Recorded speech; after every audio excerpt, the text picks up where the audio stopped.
Welcome back to another episode of the Kyrpton Report. I am your host, Tyler, and with me is Jania, and we welcome our dog, Elle. Hey, Elle. Her name is actually Ellie. Yes, I know what you're thinking. I call her Elle because I'm a nerd, and I consider her my little crypto, but Jania named her. So, Yep. If you hear some barking, some shuffling in the background, that's Elle because, well, she's stuck with us today. But a little bit of misarrangement. We're going to get into an episode here called Livewire.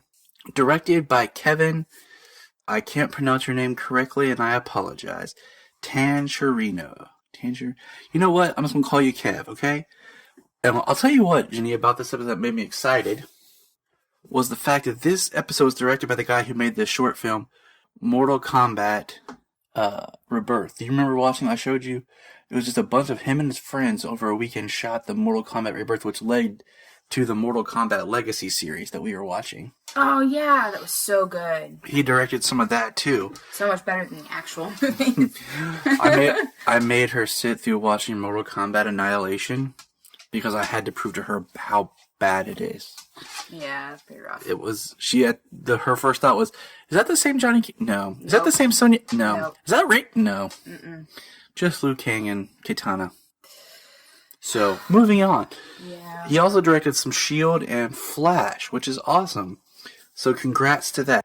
Now this character, I had been predicting all throughout the summer when we were working on the cast. Before it was even announced, I said, you know who'd be awesome to see?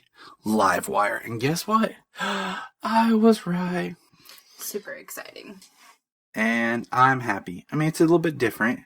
And before we get into the episode, we're just going to dive into it. Now, Livewire was created by the great and amazing Bruce Timm. In 1997, Superman the Animated Series created Livewire. Much like Harley, she was a character that was created for the cartoon series in the Bruce Timm universe that eventually wound up into the comic books. She had first appeared in Action Comics number 835 in March of 2006. So, what's funny is her power set was always kind of confused for a while because in 97, when she was created for the TV, is when the comics made the biggest mistake of all time. What was that, Tyler?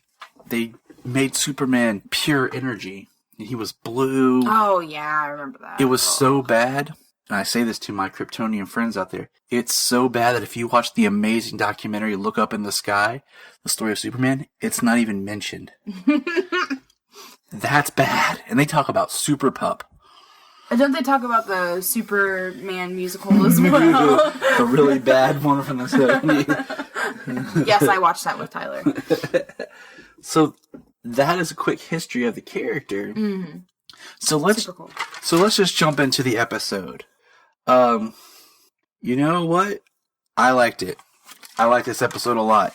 It was cool because it showed Supergirl fighting once again someone else who wasn't Kryptonian. Yeah, like they took a step back from that, the Fort Ross even. Yeah. Like it was something outside of that. Which was awesome. Now, it was interesting they made Leslie blonde, because Leslie Willis's character is usually depicted, like in the cartoon, I guess, black hair. So, but they made her blonde, and then they gave her that white hair, which was interesting. They made her, so that was good. And like her and Kat back and forth. Did you get a vibe that maybe she was Kat's illegitimate daughter? I did. See, the whole time I was watching that episode, I kept thinking to myself, "This has got to be her daughter." I really think so. In the future, maybe we'll find out for sure. I was just like, they never played up, but just some of the word play on it, and just how defensive Kat was, for her. I feel like in a lot of ways she was trying to protect her. Exactly. She kept saying, I did this for you and all this. It was really interesting.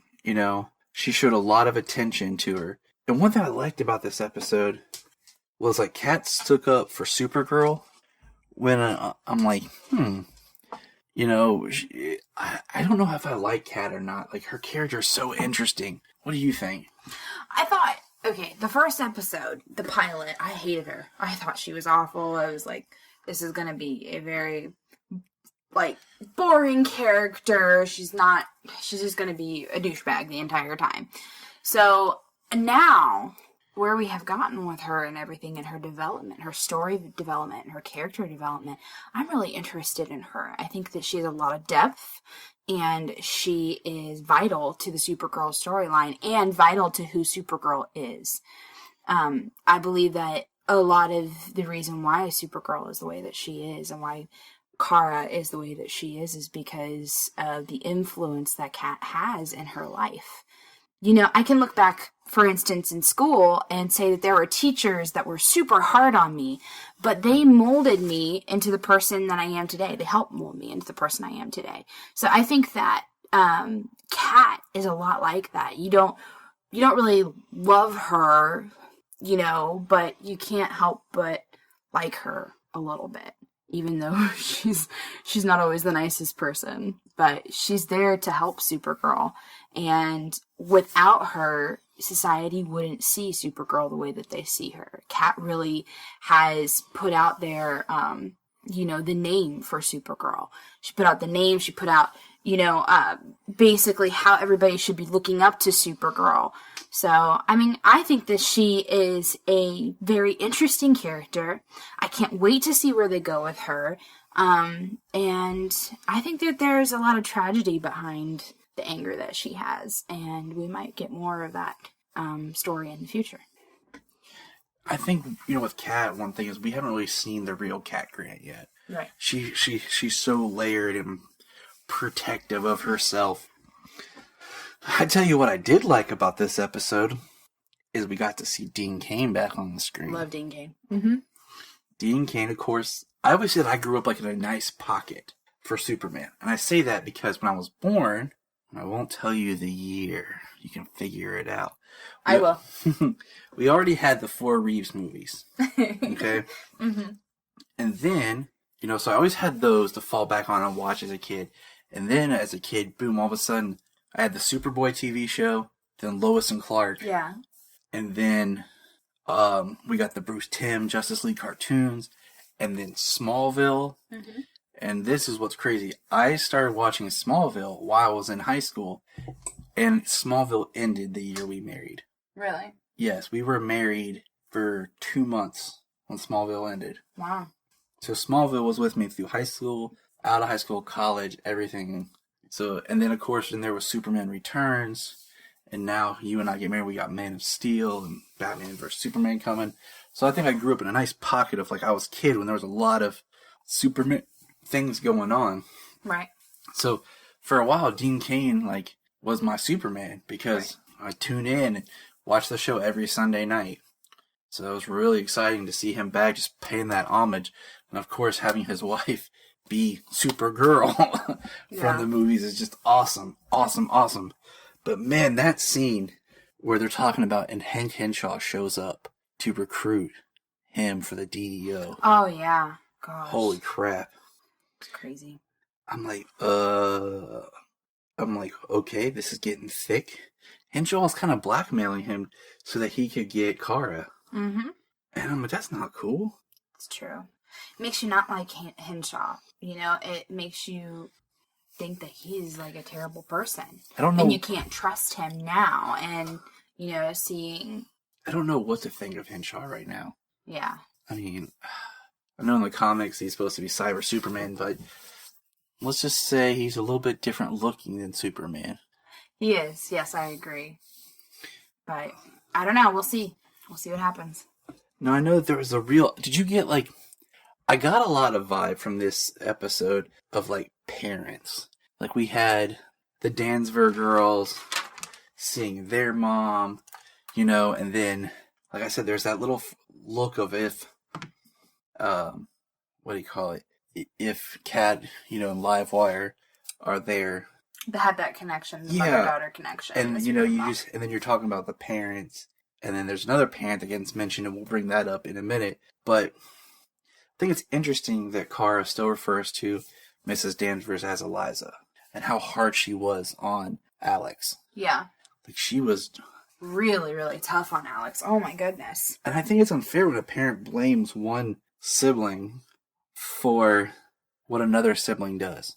As if you can completely control that person. Right. I mean, I have a younger brother and I can't control him. I look out for him and always have. But he's his own person. I have an older sister. I wish I could control her, but then nope. No luck with that. That's a whole nother story. Personal life, guys. We'll get back. I do think it's very funny that in the female superhero, supervillain trope, that it always seems like as soon as they get their powers, the first people they meet is like some dude in an alley who's a perv. Yeah. It happened in Supergirl, the movie. Yeah. It happened a lot. I mean, they got what they deserved. But I'm like, really? It's like every dude in an alley, like some perv? I mean, is that where just perv dudes hang out in the back alleys? By the way, one thing that I think I had a problem with the character of Livewire and her fighting with Supergirl is I felt like she was way too developed in her powers. Like, she just, like, fell into those powers and she was automatically, like, fantastic at it. And Supergirl, this entire time, we've been watching her struggle, trying to figure out her powers and trying to figure out, what goes where, how do you do this, how do you do that, how do you make sure you don't do it too much, and Livewire is just like, yep, I'm BA from day one, Yeah. I don't think that's believable as much for me. And were you waiting for Jamie Foxx just to come on with a voice and be like, I'm Electro? Oh my god. I don't know. Nope. When she went into the outlet, I just thought of the scene in Spider-Man where he's like, I'm Electro. I was like, oh, who would win though? Livewire or Electro? I can't go there. I'm a DC girl. I'm going to go with Livewire. But it was a good episode, I thought. The fighting between Kara and Electro Livewire was quick. But I wondered, could she kill Kara? Because she makes the statement about her heart. But I wonder, like, being Kryptonian, even if her heart stopped, I guess she could stay alive for a while. Kind of like, can Superman drown? Like, right. Yeah. Things to think about and ponder. No, I really did like the scene between the mother-daughter with Alex and her mom. But that song in the background was horrible. Oh, remind me. It felt like it was like trying to be a whole nother scene, like. Oh yeah, it was like super romantic sounding. Is that what you're talking about? Yeah. Yeah. Oh my gosh, I felt like that was so inappropriate. Just for that. See, I mean, the words might have been appropriate, but the sound was just like, oh no, not at all. For real. I was like, but a lot of times in those scenes, you don't get the time to hear the words, so the words are irrelevant. It's the feeling that the music gives you. It's the tone, and it definitely did not have the right tone. It had the tone of some sexy time. It didn't have tone of, this is family time and mother and daughter love. Exactly. So it was awkward. I did feel sorry for Wynn, though, at Thanksgiving, because every time he tried to say something about Kara, like, boom, Jimmy Olsen cock-blocked him with a telephone call. While Jimmy's out with Lucy. And I'm like, come on, man. Poor Wynn. We've all been a Wynn in our lives. He's like the Duff. Yeah. Gosh. But speaking of Wynn, and I was talking about the family, he references his father. Now, his name is Winslow Schott. Jania, do you know who Winslow Schott is? I do not, Tyler. It's Toyman. Oh, okay. So what everyone think was they made Winslow Schott Kara's friend. Everyone thought he was Toyman, but they've cast someone to be his father because he mentions him in prison, who will be the actual Toyman. Interesting. And I'm like, huh. Well, maybe there's a Toyman Jr. I mean, Wynn was put faster in the friend zone than the phantom zone. Aw, yeah. Poor guy. Now, I did get this thing that Kat said, talking about celebrities hanging outside Club Apocalypse. I wonder about that because I don't think that using the term apocalypse is just a throwaway line. Okay. maybe down the line we'll see some granny goodness. Ooh, gosh. Who knows? That character always freaks me out, by the way, guys. Is she? The manly old woman, I don't know. It just creeps me out. Horror movies like that creep me out too. Oh my god, I don't know why, but just when she was introduced in Smallville, I had chills. Like, I was freaked out. Old Granny Goodness. Maybe you should play Granny Goodness. No, okay, the creepiest thing ever is because they had Ed Asner do the voice in the animated series. Oh, yeah, I remember that. It's a woman voiced by Ed Asner. Creepy. And if, for those listeners who aren't sure who Ed Asner is, he voiced Carl in Up and Hudson in Gargoyles. Just a quickie there, but I like this episode. I liked her finding another comic book villain that's a bigger name villain. Mm-hmm. And I like that they're not sticking just to her aunt or the Fort Ross.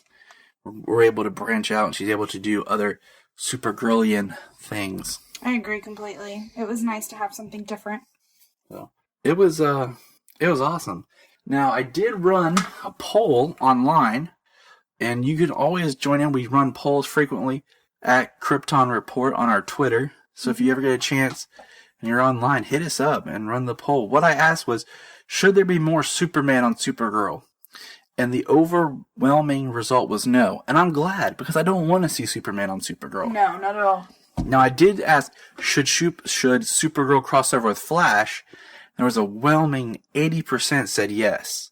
Wow. And if the Supergirl was the crossover with any show, I think Flash is the way to go. Definitely. It's definitely a show, I think, with the multiverse this season and just everything that's going on with it.